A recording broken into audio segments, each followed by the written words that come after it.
নমস্কার নমস্কার নমস্কার নমস্কার নমস্কার নমস্কার নমস্কার আপনাদের সবাইকে সবাইকে সবাইকে নমস্কার জানাচ্ছে আপনাদের সৌমিত্র বসু। সবাইকে অজস্র শুভ কামনা জানাচ্ছে, সবাইকে স্বাগত জানাচ্ছে আজকের এই শরণাগত অনুষ্ঠানে এবং সবাইকে শুভ সকাল জানাচ্ছে। শুভ হোক, শুভ হোক, সকলের শুভ হোক, সকলের ভালো হোক, সকলের মঙ্গল হোক, মঙ্গল হোক। আজকে রম্ভা তৃতীয়া ব্রত, রাজস্থানে প্রতাপ জয়ন্তী। প্রতাপ সিংহ, তার কথা আপনারা সকলেই জানেন, ইতিহাসে সেই প্রতাপ সিংহ, তার জয়ন্তী। গীতশ্রী নিভাননী দেবীর তিরোভাব উৎসব এবং আমাদের সকলেরই গর্ব, কেবল বাঙালির নন, ভারতবাসীর গর্ব। জাতীয় অধ্যাপক ছিলেন সুনীতি কুমার চট্টোপাধ্যায়, তিনি প্রয়াত হয়েছিলেন আজকের তারিখে 29শে মে 1977 খ্রিস্টাব্দে। এবারে বেণীমাধবশীলের পঞ্জিকা অনুযায়ী আজকের দিনটার কথা বলবো। আজকে 14ই জ্যৈষ্ঠ 1432, ইংরেজির 29শে মে 2025, বৃহস্পতিবার। আজ তৃতীয়া।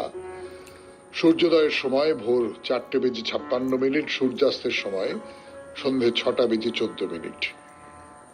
নক্ষত্র আর্দ্রা। আজকে জন্মে মিথুন রাশি, শূদ্র বর্ণ, মতান্তরে বৈশ্য বর্ণ, নরগণ। রাত্রি 2:17 গতে দেবগণ।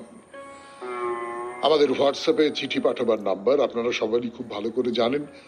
সেই নাম্বারেই চিঠি লিখে আপনারা আজকের বিষয় নিয়ে লিখেছেন 9831922927। চিঠির গোড়ায় অতি অবশ্যই SG লিখতে হবে। আর আজকের অনুষ্ঠান তো একটাই, আপনাদের চিঠি পড়া। আমার দেখা কর্মবীর, এই মর্মে আপনাদের চিঠি লিখতে বলেছিলাম। আপনারা চিঠি লিখেছেন, সেই চিঠির মধ্যে থেকে 9টি চিঠি পড়ব আজকে। এই হলো আজকের অনুষ্ঠান সূচি। তাহলে আর দেরি করে লাভ নেই। এই মুহূর্তে আমাদের দেশে কর্মবীরের খুব প্রয়োজন, আপনারা সকলে জানেন। কাজের মানুষ বলতে যেটা বোঝায়, সেই কর্মবীরের খুব প্রয়োজন। সেই কর্মবীর, আমার দেখা কর্মবীর, এই নিয়ে যারা লিখেছেন তাদের মধ্যে প্রথম নাম, আজকের চিঠির প্রথম নাম অপর্ণা চ্যাটার্জি, কোন্নগর, হুগলি থেকে লিখেছেন। পড়ে শোনাবো। তার আগে শুনবো গান 92.7 বিগ FM এ বৃহস্পতিবারের শরণাগত অনুষ্ঠানে। ফিরে আসছি গানের পর।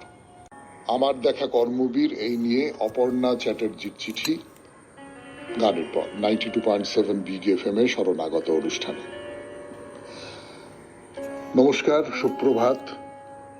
সবার ভালো হোক, মঙ্গল হোক, অশান্তি, হিংসা, হানাহানি বন্ধ হোক, পৃথিবীতে শান্তি আসুক, মঙ্গলময় ভগবানের কাছে এই প্রার্থনা করি। এবার মূল প্রসঙ্গে আসি। এর আগে বেশ কিছু বিষয় নিয়ে চিঠি দিয়েছি, কোনো লেখা পড়া হয়নি, হয়তো সেই সব লেখা পাঠযোগ্য মনে হয়নি। যাই হোক, এবারে নতুন বছরে প্রতিজ্ঞা নিয়েছি কোনো কিছুর প্রত্যাশা না করে শুধু কর্ম করে যাব। এবারে মূল বিষয়ে আসি। আমার শৈশব কাটিয়েছি নদিয়া জেলার অন্তর্গত একটি গ্রামে। আজ থেকে 50 বছর আগের কথা। সেই সময় সেই গ্রামে কোনো হাসপাতাল ছিল না। সেই সময় সেই গ্রামে একজন মাত্র ডাক্তার ছিলেন। আমি তাকে ডাক্তার কাকু বলে ডাকতাম। ভালো নাম ছিল আশুতোষ চক্রবর্তী। তিনি সাইকেলে করে সমস্ত গ্রাম ঘুরে রুগী দেখতেন। বৃষ্টি বাদল সবকিছু উপেক্ষা করে তিনি নিজের কাজ করতেন। বাবার মুখে শুনেছি তিনি বেশিরভাগ সময় কোনো টাকা পয়সা নিতেন না, বরং নিজেই ওষুধ কিনে দিতেন। শুধু তাই নয়, গরিব ছাত্রছাত্রীদের বিনা বেতনে পড়াতেন। এখন তারা সবাই সমাজে প্রতিষ্ঠিত। তিনি ছিলেন আমাদের সেই গ্রামের দেবতা। কোনো মানুষ তার কাছে সাহায্যের জন্য এলে তিনি যথাসাধ্য তাকে সাহায্য করতেন। তিনি তার নিজের নামের অল্প কিছু জমি বিক্রি করে সেই টাকায় বেশ কিছু গরিব মেয়ের বিবাহ দিয়েছিলেন। এইরকম মানুষ আমি নিজের জীবনে খুব কম দেখেছি। পরিশেষে বলি, সবাই ভালো থাকুন, সুস্থ থাকুন, আনন্দে থাকুন, অন্যকে ভালো রাখুন। ইতি অপর্ণা চ্যাটার্জি, কোন্নগর, হুগলি। অনেক ধন্যবাদ অপর্ণা দেবী। আপনার এই চিঠিটা আমাকে একজনের কথা মনে পড়িয়ে দিল। তিনি আমার মায়ের জ্যাঠামশাই ছিলেন। আমার মা খুব কম বয়সে পিতৃহারা হয়েছিলেন। জ্যাঠামশাই জাহাজের ডাক্তার ছিলেন, বুঝতেই পারেন, প্রচুর পয়সা এবং প্রচুর সম্মান। কিন্তু তিনি সেই চাকরি ছেড়ে দিয়ে ওই গ্রামের ডাক্তার হয়ে গেলেন এবং গ্রামের ডাক্তার হয়ে গিয়ে সেখানে আপনার ওই আশুতোষ বাবুর মতন প্রায় বিনা পয়সায়, লোককে অনেক সময় পয়সা দিতে হতো, গরিব গুরব মানুষকে।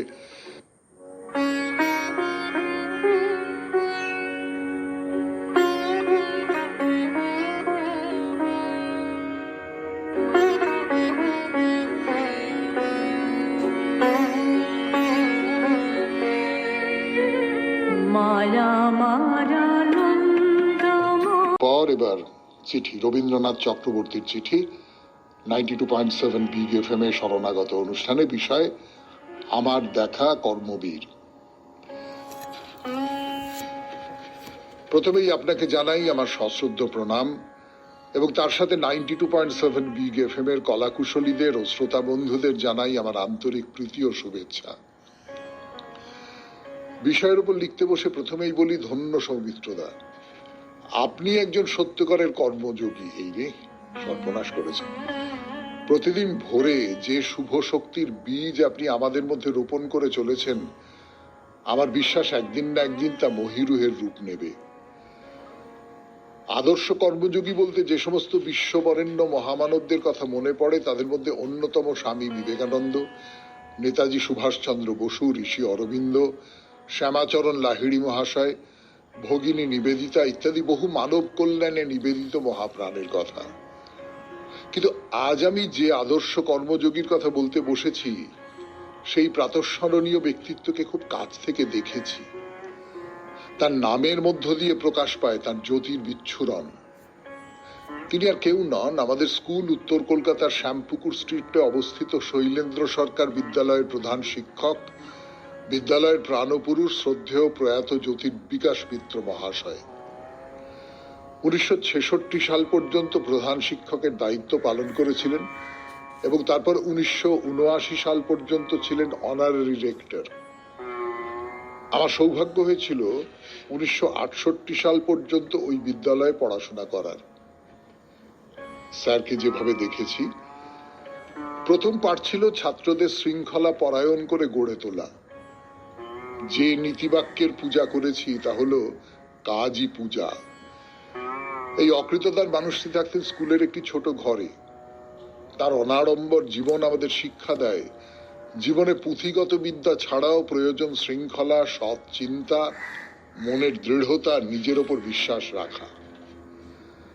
1958 সালে কেন্দ্রীয় সরকারের সিদ্ধান্ত হয় জাতীয় শিক্ষক ও পুরস্কার বিতরণ করার। ডক্টর সর্বপল্লী রাধাকৃষ্ণনের জন্মদিন 5ই সেপ্টেম্বর দিনটিকে বেছে নেওয়া হয় জাতীয় শিক্ষক দিবস হিসেবে পালন করার। 1960 সালে ডক্টর রাধাকৃষ্ণনের হাত থেকে প্রথম জাতীয় শিক্ষক পুরস্কার অর্জন করেন আমাদের প্রধান শিক্ষক মহোদয়। তখন থেকেই দিকে দিকে ছড়িয়ে পড়ে শ্রদ্ধেয় জ্যোতির্বিকাশ মিত্র মহাশয়ের নাম। নারী শিক্ষা জাগরণের জন্য ওর তত্ত্বাবধানে 16 এপ্রিল 1949 সালে শৈলেন্দ্র সরকার বিদ্যালয়ের মর্নিং স্কুল চালু হয়। নাম দেওয়া হয় গিরিবালা সরকার বালিকা বিদ্যালয়।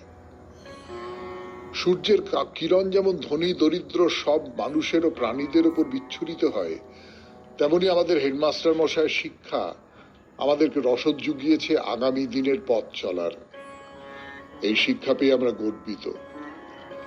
স্যারের অনেক ছাত্র সারা বিশ্বে ছড়িয়ে আছে, অনেক উল্লেখযোগ্য ছাত্র, যাদের মধ্যে কেউ পরবর্তী সময়ে পশ্চিমবঙ্গের মুখ্যমন্ত্রী হয়েছেন, কেউ এলাহাবাদ হাইকোর্টের প্রধান বিচারপতি এবং পরবর্তী সময়ে পশ্চিমবঙ্গের রাজ্যপাল হয়েছেন, কেউ বা বিশিষ্ট পদার্থবিদ, কেউ বা কলকাতা হাইকোর্টের বিচারপতি ইত্যাদি।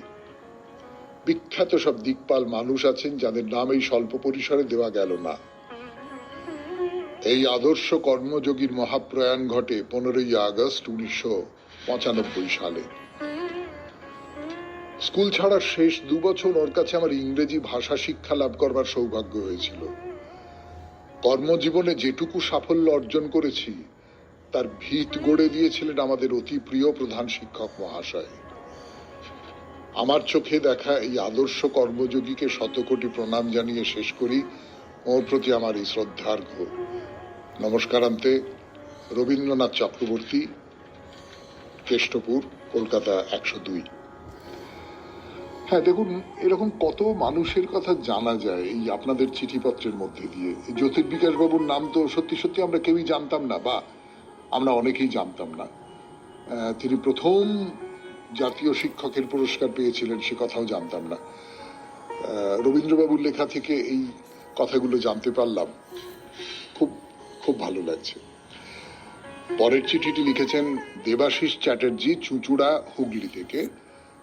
আমার দেখা কর্মযোগী, এই নিয়ে তার চিঠি পড়ে শোনাবো গানের পর। আমরা শুরু করছি।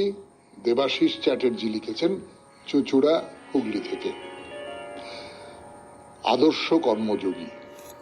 নমস্কার, শুভ সকাল। আমার কাছে আদর্শ কর্মযোগী ভারতীয় সেনাবাহিনী। আমরা সবাই নিরাপদে আছি এদের জন্য। নিজেদের বাবা মা, স্ত্রী, সন্তান সবকিছু ভুলে শুধু দেশের জন্য কাজ করে যাচ্ছে। যেভাবে পাকিস্তানকে উচিত জবাব দিয়েছে তাতে ভারতবাসী হিসেবে আমাদের গর্ব হচ্ছে। এরাই আমাদের কর্মযোগী, এরাই আমাদের অনুপ্রেরণা। আমরা বহু মানুষের কথা ইতিহাসে পড়েছি যারা নিজেদের শুধু মানুষের সেবায় নিয়োজিত করেছেন, বিনিময়ে কিছু আশা করেননি। বর্তমান সময়ে আমরা বেশিরভাগ মানুষ জীবনে হিসেব করে চলি, সবকিছুতেই কিছু পেতে চাই, সেটা নাম, যশ, অর্থ যা কিছু হতে পারে। তাই ভারতীয় সেনা আমাদের সকলের কাছে আদর্শ কর্মবীর। পরিশেষে সবাইকে নতুন বছরের শুভেচ্ছা। সৌমিত্রবাবুকে আমার নমস্কার, সবার ভালো হোক। ইতি দেবাশিস চ্যাটার্জি, চুঁচুড়া, হুগলি। হ্যাঁ, প্রায় দেবাশিস বাবু আপনি ঝুঁটি ধরে নেড়ে আমাদের মনে করিয়ে দিলেন এই ভারতীয় সৈন্যবাহিনীর কথা। আমরা তো খেয়াল রাখি না সব সময়, কিন্তু কি ভয়ঙ্কর সমস্ত পরিবেশের মধ্যে। এই আমি কদিন আগেই ইউটিউবে একটা দেখছিলাম, সিয়াচেনে ভারতীয় সেনাবাহিনী কেমন করে থাকেন। মানে দেখতে দেখতে সমস্ত শরীর শিউরে ওঠে আর কি। ভয়ঙ্কর পাহাড়, বরফ বরফ বরফ, অক্সিজেনের মাত্রা কম, শরীরের ভার হালকা, অসম্ভব কষ্ট করে এই মানুষগুলোকে থাকতে হয়। আমাদের দেশের যা প্রাকৃতিক চেহারা, তাতে যেমন সুন্দর জায়গা রয়েছে, তেমনি নানান রকম সমস্ত ভয়ঙ্কর পরিবেশও তো রয়েছে। এই আপনি যেটা বলেছেন, পরিবার পরিজনকে ছেড়ে দূরে ভারতীয় সেনাবাহিনীর মানুষজনেরা শুধু আমাদের জন্য কাজ করে যান, এর এই সত্যি তো কর্মবীর বলতে যা বোঝায় তারা তার উদাহরণ। তাদের প্রতি শরণাগত পরিবারের পক্ষ থেকে কৃতজ্ঞতা। আপনাকে অনেক ধন্যবাদ এইটা মনে করিয়ে দেওয়ার জন্য। এর পরের চিঠি লিখেছেন আকাশ দাস। ফিরে আসছে গানের পর। শুনছেন বৃহস্পতিবারের শরণাগত, চিঠিপত্রের শরণাগত। এবারে চিঠি আকাশ দাসের চিঠি, 92.7 বিগ FM এ শরণাগত অনুষ্ঠানে। বিষয় কর্মবীর, আপনার দেখা কর্মবীর, এটি ছিল বিষয়। স্বামী বিবেকানন্দ বলেছিলেন, জন্মেছিস তো দাগ রেখে যা। এই দাগ রেখে যাওয়ার জন্য মানুষ নানাবিধ কর্ম করার চেষ্টা করেন। এই রকম একজন কর্মযোগীর কথা জানাতে চাই শরণাগত সৌমিত্র পরিবারের সকল সদস্যদের কাছে। মানুষটি হলেন পেশায় একজন চিকিৎসক। চিকিৎসা পেশার সাথে সাথে নানাবিধ সমাজসেবার কাজে যুক্ত থাকেন। রক্তদান মহৎ দান, এই আপ্তবাক্যটিকে আত্মসাৎ করে বিভিন্ন স্বেচ্ছাসেবী সংগঠনের আহ্বানে সাড়া দিয়ে রক্তদান অনুষ্ঠানে হাজির হয়ে রক্তদানের প্রয়োজনীয়তার কথা বলে মানুষকে উদ্বুদ্ধ করতেন স্বেচ্ছায় রক্তদানের জন্য। নিজেও আজ পর্যন্ত 21 বার রক্তদান করেছেন বিভিন্ন রক্তদান অনুষ্ঠানে। এছাড়া বিনামূল্যে স্বাস্থ্য পরীক্ষা শিবিরে হাজির হয়ে স্বাস্থ্য পরীক্ষা করেছেন বহু মানুষের। পানীয় জলে আর্সেনিক এক দূষণ, একটা সার্বজনীন সমস্যা। পশ্চিমবঙ্গের 12টি আর্সেনিক দূষণে আক্রান্ত প্রায় 300 গ্রামে স্বাস্থ্য পরীক্ষা শিবিরের আয়োজন করে আর্সেনোকোসিসে আক্রান্ত রোগীদের শনাক্তকরণ, চিকিৎসা স্থানীয় চিকিৎসকদের আর্সেনিকোসিস সংক্রান্ত প্রশিক্ষণ দেওয়ার ব্যবস্থা করা ও কিভাবে আর্সেনিক মুক্ত পানীয় জল তারা পেতে পারেন সেই সুনির্দিষ্ট রূপরেখাও দিয়ে এসেছিলেন। শুধু তাই নয়, 2018 সালে কেরালা রাজ্যের কোচি শহরে প্রায় 46,000 চিকিৎসকদের সম্মেলনে বিশ্বের মধ্যে আহুত 138টি প্রজেক্টের মধ্যে ওই চিকিৎসকের পাঠানো পানীয় জলে আর্সেনিক সংক্রান্ত প্রজেক্টটি প্রথম স্থান অর্জন করে ফ্রান্স ও সুইজারল্যান্ডের প্রতিনিধিদের দ্বারা ওই সম্মেলনে সম্মানিত পুরস্কৃত হয়েছিলেন। পুরস্কারের মূল্য ছিল $10,000। তৎকালীন সময় ভারতীয় মুদ্রায় প্রায় 7.5 লক্ষ টাকা। পুরস্কারের টাকা ভোগবিলাসে ব্যয় না করে ওই টাকায় আরেকটি প্রজেক্টের সফল রূপায়ণ করেছিলেন। সেটি হলো আর্সেনিক দুষ্ট এলাকায় বর্ষার জল সংরক্ষণ প্রজেক্ট। ওই টাকায় 3টি জায়গায় হরিণঘাটার লাউপালা প্রাথমিক বিদ্যালয়, গোবরডাঙ্গার শিশু উদ্যান প্রাঙ্গণে ও কাঁথির প্রভাত কলেজে আজও সেগুলি বাস্তবায়িত হচ্ছে। এছাড়া শ্রীরামপুর IMA ভবনে প্রতি মঙ্গলবার ও বৃহস্পতিবার শিশুদের টিকাকরণ ও প্রতি মাসের তৃতীয় শনিবার বয়স্কদের জন্য বিনামূল্যে স্বাস্থ্য পরীক্ষার ব্যবস্থা ওই চিকিৎসকের তত্ত্বাবধানে হয়ে চলেছে। করোনাকালীন সময় যখন বেশিরভাগ চিকিৎসক চেম্বার বন্ধ করে গৃহের অভ্যন্তরে থাকাটা নিরাপদ ভেবেছেন, সেই সময় দিনরাত এক করে নিজের জীবনকে বাজি রেখে লড়ে গেছেন করোনায় আক্রান্ত রোগীদের চিকিৎসার কাজে। ওই সময় 2000-এর বেশি করোনায় আক্রান্ত রোগীদের দেখা শুধু নয়, তাদের পরিবারের পাশে থাকা ও আশ্বস্ত করার কাজ করে গেছেন। এরই মধ্যে বিভিন্ন গণমাধ্যমে করোনা ঠেকাতে কি কি করণীয় তার প্রচারও চালিয়ে গেছেন। বিশ্বের যেখানে সমস্ত এমার্জেন্সি ব্যবস্থা বন্ধ করতে বাধ্য হয়েছিলেন চিকিৎসকেরা, সেখানে ওই সময় একদিনের জন্য IMA শ্রীরামপুর শাখার প্রতিরোধক টিকাকরণ ক্লিনিক বন্ধ হতে দেননি। সেই সঙ্গে সতর্ক ছিলেন নিজেকে ও ক্লিনিকের কর্মীরা যাতে করোনায় আক্রান্ত না হন। ওই ঘটনার কথা জানতে পেরে পরে লন্ডন প্রেস জার্নাল তাকে সম্মানিত করেন অনারারি কাউন্সিল মেম্বার হিসেবে অন্তর্ভুক্ত করে। বয়স তো থেমে থাকে না, প্রৌঢ়ত্বের দ্বারে এসেও তার কর্মক্ষমতার কোনো ঘাটতি নেই। শ্রীরামপুর বেতারবাণী মিডিয়া নেটওয়ার্ক নামাঙ্কিত ইউটিউব চ্যানেল প্রতিষ্ঠা করেন শ্রীরামপুরের গুণীজনদের একত্রিত করে, যেখানে শিক্ষা, স্বাস্থ্য, ঐতিহ্য, পরম্পরা, বিনোদন ও উন্নতির বিকাশই একমাত্র লক্ষ্য। পাশাপাশি নতুন প্রতিভার সন্ধান ও তাদের একটা প্ল্যাটফর্ম দেওয়ার উদ্দেশ্য, যাতে তারা ভবিষ্যতে তাদের সৃজনী ক্ষমতার বিকাশ ঘটাতে পারে। বিনোদন ও সামাজিক বার্তা দেওয়ার লক্ষ্যে এ পর্যন্ত 8টি স্বল্প দৈর্ঘ্যের ছবি বানানো হয়েছে। এর মধ্যে আধারে আলো ছবিটি দাদা সাহেব ফালকের অফিসিয়াল সিলেকশনে অন্তর্ভুক্ত হয়ে সম্মানিত হয়েছে ও আরো 2টি বই আলোর ঠিকানা ও অপেক্ষা ফ্রান্সের কানস ইন্টারন্যাশনাল ফিল্ম ফেস্টিভ্যালে প্রদর্শিত হয়েছে। চলছে কাজের ধারা, থেমে থাকেননি, নীরবে নিভৃতে অব্যাহত কর্মযোগীর নিরলস কর্মধারা। ওই কর্মযোগী আর কেউ নন, তিনি হলেন ডক্টর প্রদীপ কুমার দাস। নমস্কারান্তে, ডক্টর আকাশ দাস, শ্রীরামপুর, হুগলি। এটা তো ভাবতে খুব অহংকার হচ্ছে, খুব গর্ব হচ্ছে যে ডক্টর প্রদীপ কুমার দাস আমাদের এই শরণাগত অনুষ্ঠানের নিয়মিত শ্রোতা এবং পত্রপ্রেরক। তিনি এই রকম মাপের একজন মানুষ। তিনি পরোপকার করবার দিকে তার ঝোঁক আছে, এটা জানতাম। তিনি খুব ভালো ডাক্তার, এটা জানতাম। তার চিঠিপত্র থেকেই জানতে পেরেছি, বা কখনো সখনো হয়তো লোকমুখে জানতে পেরেছি। কিন্তু তার কাজের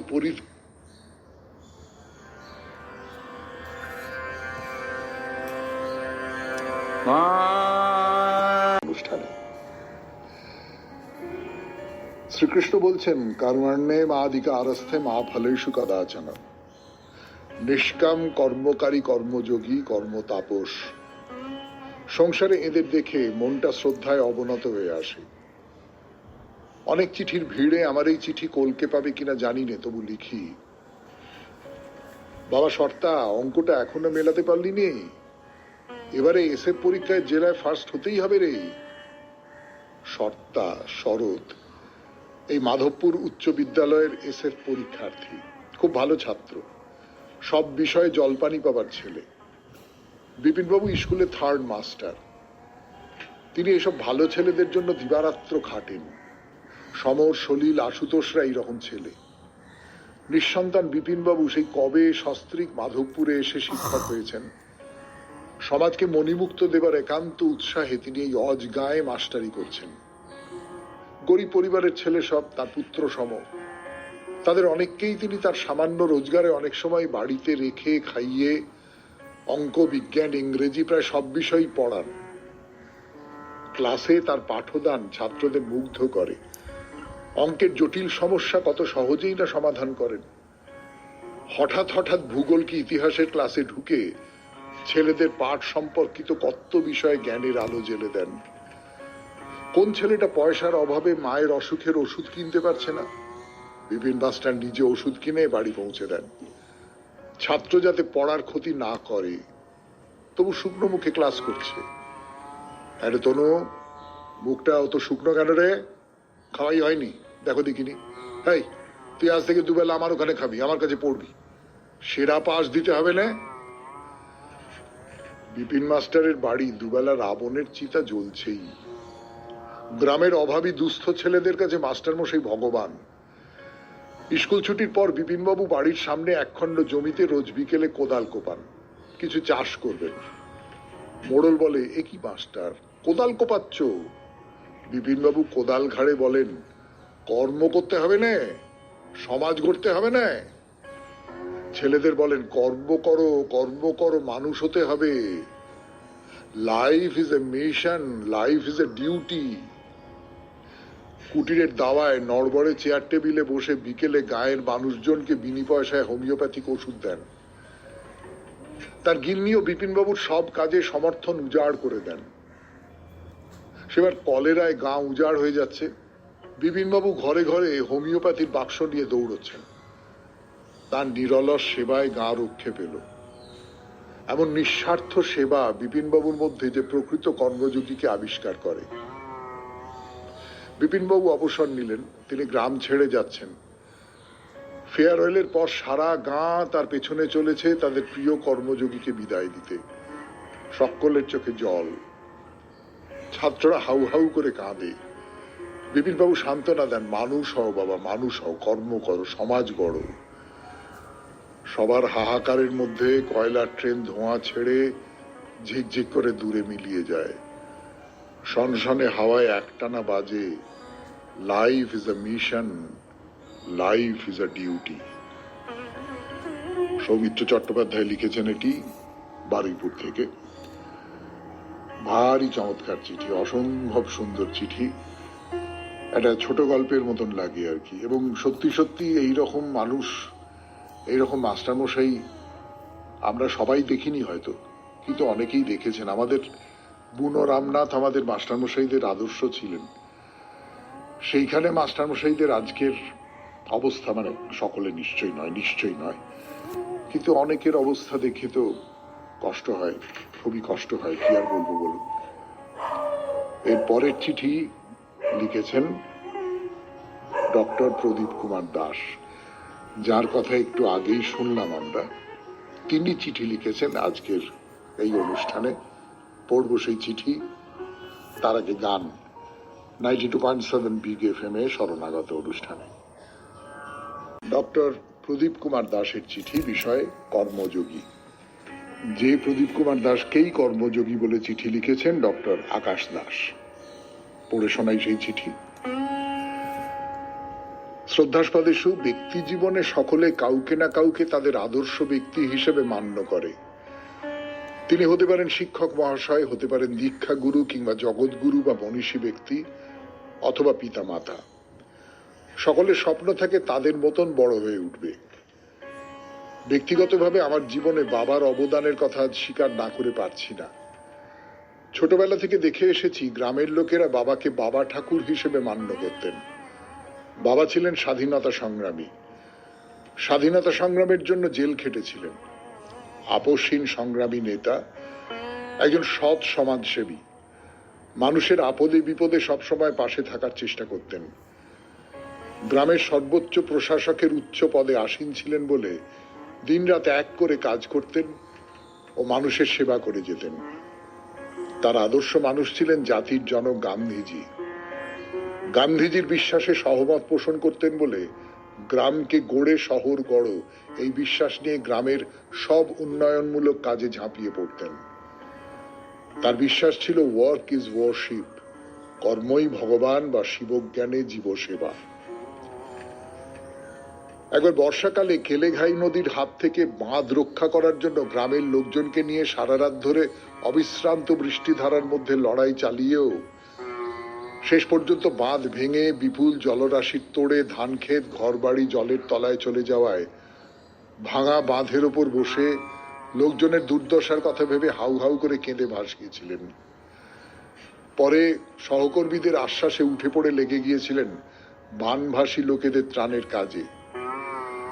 বাবার আদেশে শহর ছেড়ে রাস্তায় হাঁটু জল পেরিয়ে সেই ত্রাণ কাজে লিপ্ত ছিলাম বলে আজও কৃতজ্ঞতা ও শ্রদ্ধা প্রকাশ করি মনে মনে বাবার প্রতি। বাড়িতে দুর্গাপুজোর সময় রাজনীতির ঊর্ধ্বে উঠে সকলকে আমন্ত্রণ জানিয়ে সম্প্রীতি ও ভালোবাসার উৎসবে সামিল করতেন। নবমীর সন্ধ্যায় আবাল বৃদ্ধ বনিতাকে মায়ের প্রসাদ বিতরণ থেকে বঞ্চিত করতেন না। সংসারে ছেলে মেয়েদের প্রতিও ছিল সমান নজরদারি। লেখাপড়া ভালোবাসতেন বলে প্রত্যেকটি ছেলে মেয়েকে উচ্চশিক্ষায় শিক্ষিত করেছিলেন। শুধু তাই নয়, গ্রামের ছেলে মেয়েদের লেখাপড়ার প্রতিও তার সমান দৃষ্টি ছিল। কত গরিব বাড়ির ছেলে মেয়েকে যে পড়াশোনার জন্য অর্থ সাহায্য করেছিলেন তা আজই গ্রামের লোকেরা কৃতজ্ঞ চিত্তে স্মরণ করেন।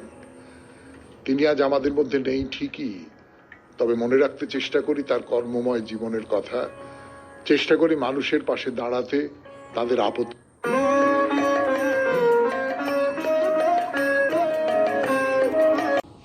গড়িয়া পূর্বপাড়া থেকে চিঠি লিখেছেন, পড়ে শোনাই সেই চিঠি। বিষয় কর্মবীর, আমার দেখা কর্মবীর। 92.7 বিগ FM এ শরণাগত অনুষ্ঠান শুনছেন। মহান পুরুষের জীবনের কর্মধারা সাধারণ মানুষের কর্মপ্রেরণার উৎস আদর্শ রূপে বিরাজমান হয়ে থাকে। আজকে উল্লিখিত এই মহাপুরুষটি অতি সাধারণ ঘরে জন্মেও তার ত্যাগ, তিতিক্ষা, নিষ্ঠা, অধ্যবসায় ও হৃদয়ের মহান উদারতার মাধ্যমে অর্জন করেছেন দুর্লভ জীবনের মহত্ব। এই মহান মানুষটি হচ্ছেন আদ্যাপীঠ প্রতিষ্ঠাতা শ্রীমৎ অন্নদা ঠাকুর মহাশয়ের অন্যতম পার্ষদ। তিনি ঠাকুরের আদিষ্ট কর্মে আত্মোৎসর্গ করেন, পরহিতে জীবন উৎসর্গ করেছেন। আদ্যা জননীর আদিষ্ট মন্দিরের নির্মাণ কল্পে দূর দূরান্তে ভক্ত সন্তানদের কাছ থেকে যে কঠোর থেকে কঠোরতম পরিশ্রমের দ্বারা অর্থের সংস্থান করেছেন, তা থেকে বোঝা যায় তিনি আদ্যা মায়ের সুসন্তান ছিলেন। কর্মযোগী এই মানুষটি ছুটেছেন কামার পুকুরে, ছুটেছেন বিহারের গালুডিতে, ছুটেছেন বাদগুল্লায়। সেখানে কঠোর পরিশ্রমে গড়ে তুলেছেন সবজির বাগান, ফলের বাগান, গোলা ভরা ধানের গোলা। মন্দিরের বিশাল ভোগের বোঝা বইবে কে, তাই তার একক আগম মহান প্রচেষ্টা। তিনি কোনো বাধা বিপদ কখনো গ্রাহ্য করেননি। তিনি ছিলেন এক বাঁধ ভাঙা নদী। সকালে একগাল ভাতে ভাত মুখে গুজে ছুটতেন কালেকশনে। এ কালেকশন শুধুমাত্র আশ্রমের জন্য নয়। কার মেয়ের পয়সার অভাবে বিয়ে হচ্ছে না, কেউ পয়সার অভাবে স্কুলের নতুন বই খাতা কিনতে পারছে না, কারো চাকরি নেই, উপসী জীবন। এই সব বোঝাই ছিল তার উদার হৃদয়ের অন্তর ঘেরা মণিকোঠার ঝুলি। কালেকশনে চলাফেরার সময় দ্বিতীয় শ্রেণীর বগিতে এবং মাইলখানেক রাস্তা হলে ট্রাম বাস নয়, সোজা হাঁটা পথ। কখনো এক্সপ্রেস বাসে যাতায়াত করতেন না। 2 টাকা বাঁচলেও বলতেন মায়ের ঘরে তোলা থাকলো। একদিন তার মুখে শোনা, যখন আমাদের মুখ্যমন্ত্রী ছিলেন প্রফুল্ল সেন মহাশয়, একদিন তাকে তিনি জলের অভাবে মায়ের ভোগের ধান সব শুকিয়ে যাচ্ছে, তিনি যদি বাদকুল্লাতে একটা গভীর নলকূপ বসিয়ে দেন তবে ধান বাঁচে। সেন মহাশয় তার কথা রেখেছিলেন। তিনি যখনই কারুর কাছে কিছু চেয়েছেন, সকলেই তার সামর্থ্য অনুযায়ী তার কালেকশনের ঝুলিতে যতটা সম্ভব দান করেছেন। তৎকালে তিনি আদ্যা মায়ের ট্রাস্টি বোর্ডের মেম্বার ছিলেন। অনেকেই তার অতি সাধারণ জীবনযাত্রার মান দেখে বুঝতে পারত না। ভিক্ষালব্ধ ধনের ওপর নির্ভর করেই এই কর্মযোগী পুরুষটি আদ্যাপীঠের আশ্রমিক ও আবাসিকদের খাদ্যের যোগান করেছেন, যা আজও অব্যাহত রয়েছে।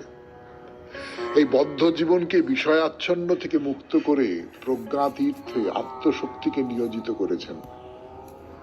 এই কর্মযোগী স্থিতিপ্রজ্ঞ মানুষটি হচ্ছেন আমার পরম পূজনীয় গুরুদেব ব্রহ্মচারী হেমন্ত ভাই। তিনি কর্মের মাঝে মানুষের মাঝে খুঁজে পেয়েছেন তার ইষ্ট আদ্যা মাকে। আজ আমার পরমারাধ্য গুরু পিতা ঈশ্বর হয়ে স্থান পেয়েছেন মায়ের চরণতলে। তাকে নিবেদন করলাম আমার অন্তরের শুদ্ধা ভক্তি ও প্রণাম। দাদা, এই শুভ সকালে সকলের জন্য রইল শুভেচ্ছা ও ভালোবাসা।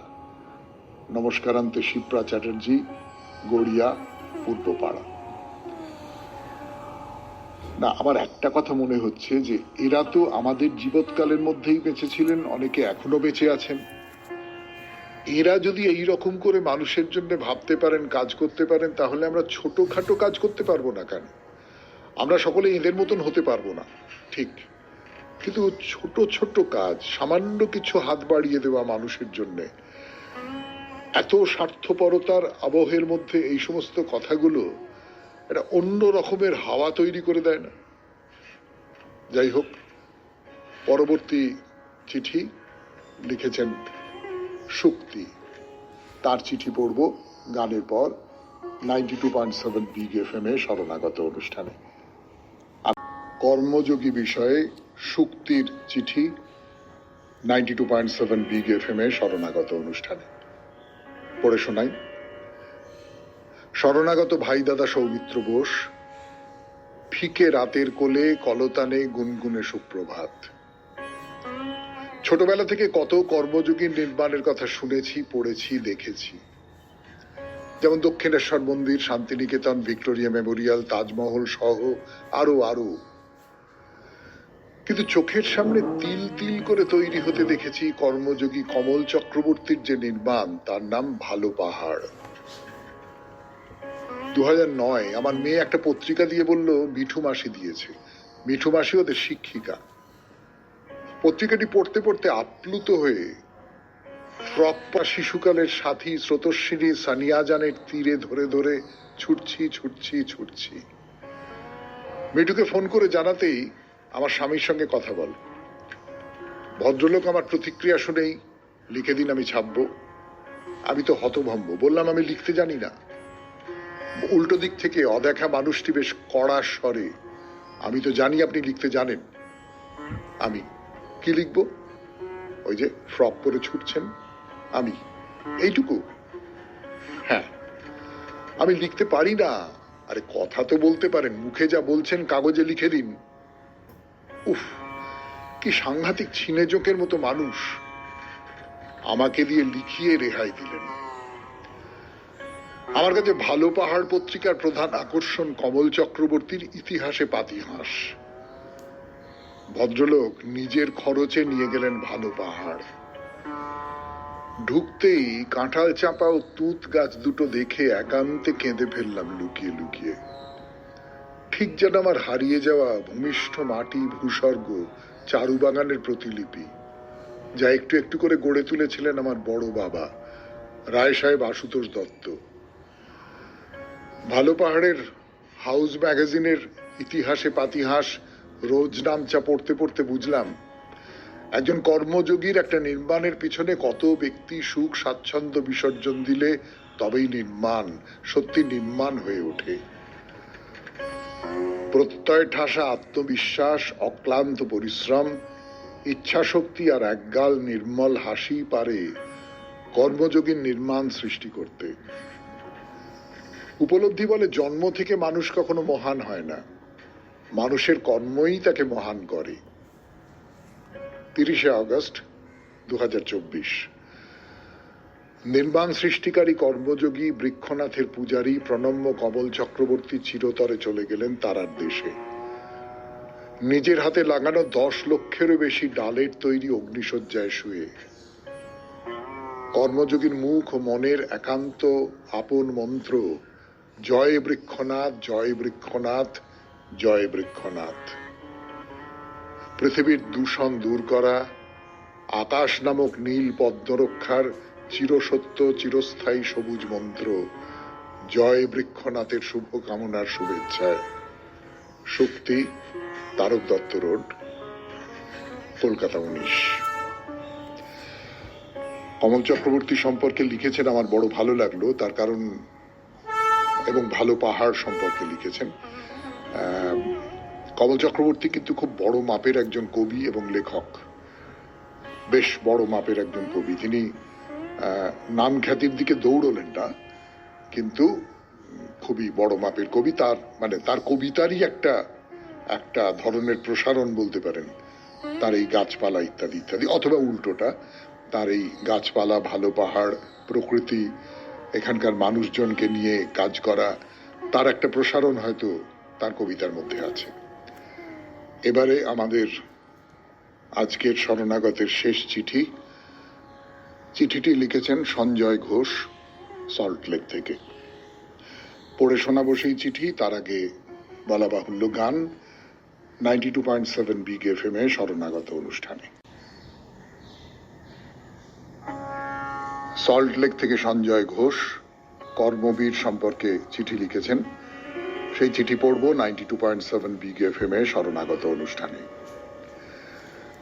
1981 সাল, বিশাখাপত্তনম থেকে ইস্পাত কারখানা নির্মাণ করতে আমি একদল ইঞ্জিনিয়ারের সঙ্গে অন্ধ্রপ্রদেশের আনাকাপল্লিতে উপস্থিত হলাম।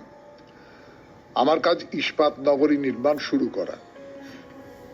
ঘন নারকেল গাছের জঙ্গল দরকার মতো পরিষ্কার করে মাস্টার প্ল্যান অনুযায়ী বাড়ি ও রাস্তার স্থান নির্দিষ্ট করে নির্মাণ করা। সকাল 8টায় কাজ শুরু, চলতো অন্ধকার নামা অবধি। তারপর বৈঠক, কাজের অগ্রগতির আলোচনার আসর। নারকেল গাছের জঙ্গলে ছিল নানান রকম পোকামাকড় ও সাপ। সরকারি দায়িত্ব পালনের জন্য প্রয়োজন বিদ্যা ও নানা প্রকার প্রলোভনের প্রতি সংযম। সরকারি কাজে বিভিন্ন সংরক্ষণ থাকায় উন্নতিও খুব একটা হয় না, মাইনাও আহামরি কিছু নয়। আপ্তবাক্য, চুরিবিদ্যা, মহাবিদ্যা যদি না পড়ে ধরা, আর সব জীবিকার মতো বাস্তুকারের জীবিকাতেও প্রযোজ্য, তাই সংযম রাখা কঠিন। অনেকেই সরকারি ক্ষমতার অপব্যবহার করেন ব্যক্তিগত লাভের জন্য। কেউ ধরা পড়ে, কেউ ধরা না পড়ে গাড়ি বাড়ি করে। তবে নিজের সততা রাখার জন্য অন্য কি করছে কি করছে না তা কখনোই আমার বিচারের বিষয় হয়নি। খবরের কাগজে পড়লাম, বালুরঘাটে আত্রেই বাঁধ ধসে পড়ায় 6 জন ইঞ্জিনিয়ার সাসপেন্ড হয়েছে। প্রবাদ, শতেক মারি ভবেদ বৈদ্য, সহস্র মারি ভবেদ চিকিৎসক বাস্তুকারের ক্ষেত্রে প্রযোজ্য নয়। আমি তাই ইস্পাত নগরী খুব সতর্কতার সঙ্গে স্থাপনা করেছিলাম, যাতে ভবিষ্যতে কেউ কোনো অভিযোগ না করতে পারে। স্থাপত্যের স্থায়িত্ব ও ব্যবহারকারীর সন্তুষ্টি আমার পরম প্রাপ্তি। অসার সংসার এই অনিত্য জীবন, না মরিয়া চিরজীবী আছে কোনজন। অসার সংসারে আছে এক ধর্ম, কিরূপে তাহাকে ছাড়ি করি অন্য কর্ম। ধিক ধিক কিবা ছাড়ো সুখ অভিলাষ, ধর্ম ছাড়িয়া অধর্মে যে করে সুখ আস। তাই আমার জানা কর্মযোগী আর কেউ নয়, আমি নিজে। আপনাকে অনেক ধন্যবাদ এই চিঠির জন্যে। তবে সঞ্জয় বাবু, আমি যদি অপরাধ না একটা কথা বলি, বাড়তি সুবিধে না নেওয়াটা আমার কর্তব্যের মধ্যে পড়ে, আমার দায়িত্বের মধ্যে পড়ে।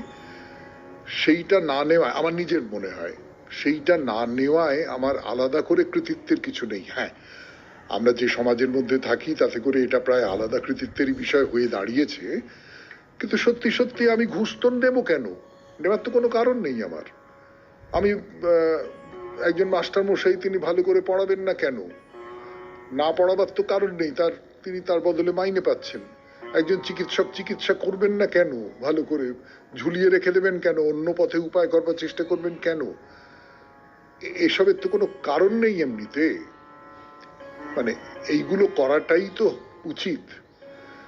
সেই উচিত কাজটা আপনি করেছেন, তার জন্য আপনার প্রতি অশেষ কৃতজ্ঞতা। তার বাইরে যাদের কথা বললাম, তারা অনেকে নিজের এই কর্তব্য যে বৃত্ত, সেই বৃত্তটুকুর বাইরে গিয়ে নানান ধরনের কাজ করেছেন, যেগুলো তাদের না করলেও চলতো। সেই সেই সমস্ত অনেকগুলো চিঠি পেলাম আজকের দিনে।